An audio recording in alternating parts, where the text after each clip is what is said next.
72 in the second half after 40-something in the first half. Did they change something? What happened to your defense in 72 second half? Well, the boards were a big problem in the second half. Fouls were a problem in the second half. And, you allow a team to score with the clock stopped and don't do a good job with possession. And we had turnovers as well. So those are three pretty big factors. That said, we did a lot of good things throughout the game, but this is one we're going to have to learn from. What was your vantage point on the big screen by Miles? Did you think it was clean? Yeah, I don't want to talk about the officiating. We're not expecting to get calls in here.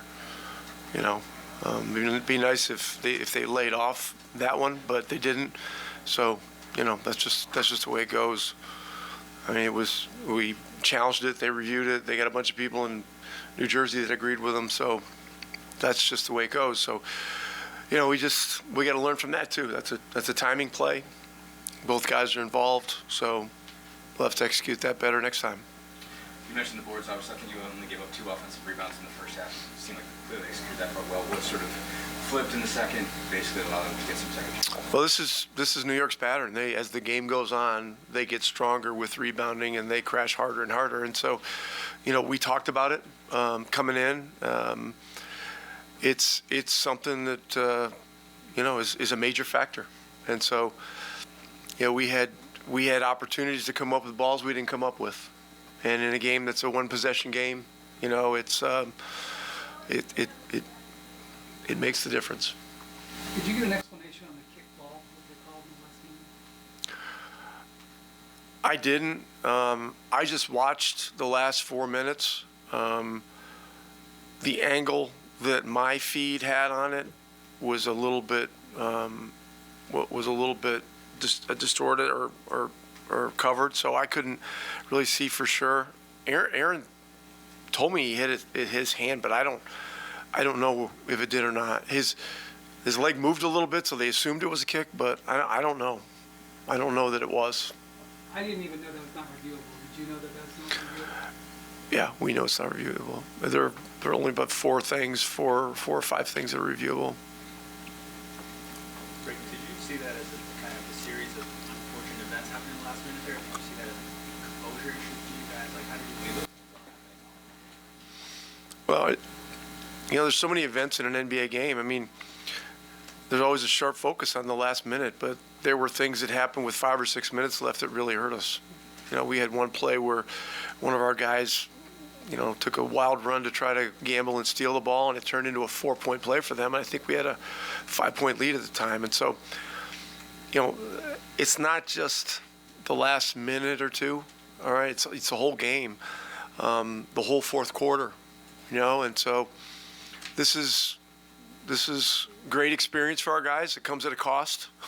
It's no fun, but we're gonna have to learn some things for game 2. Coach, how did you feel about the pace that you guys got to after the first quarter? It was sort of seemed it was at their tempo.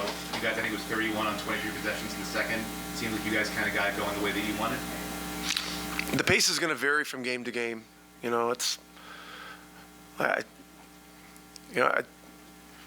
York is a team. They play fast at times too. So all that stuff will come out in the wash, I think. This was a relatively high-scoring game for a playoff game. The environment was unreal, and it was what you'd expect.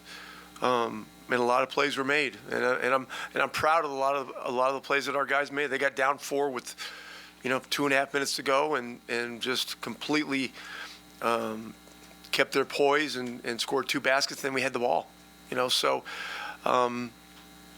You can't overlook the good things that we did, but the things that were mistakes are things we'll need to learn from. You mentioned them being able to just keep coming at you and coming on. Obviously, I think Brunson had 21 in the fourth. Just how did you see him hit another level? Well, he was at the foul line a lot too, so we got to look at that.